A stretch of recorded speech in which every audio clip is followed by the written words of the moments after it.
आपण पाहत आहात BV महाराष्ट्र न्यूज, खबरबात महाराष्ट्राची।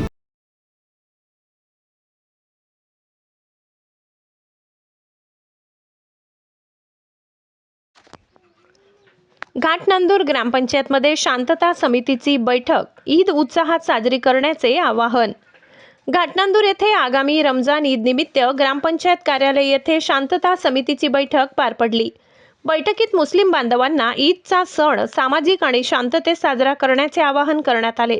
सरपंच महेशप्पा गारठे, तंटामुक्ती अध्यक्ष मुक्तार शेख, सलाम कुरेशी, उमर शेख, अतुल जाधव, सुरेश ताटे, दत्ता शिंपले, सिद्धेश्वर जाधव, पत्रकार महेंद्र गोदाम, पत्रकार कैलास मिसाड, बालाजी अहमद, अमजद शेख, जलील शेख यांच्यासह अनेक मान्यवर उपस्थित होते। यावेळी गावातील प्रमुख मुस्लिम धर्मगुरू आणि पोलीस अधिकारीही उपस्थित होते।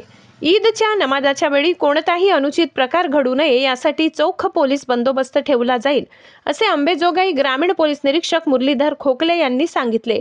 त्यामुळे आगामी रमजान ईद सर्वांनी शांततेत साजरी करावी असे आवाहन करण्यात आले। BV न्यूज महाराष्ट्रासाठी विभागीय संपादक महेंद्र गोदाम।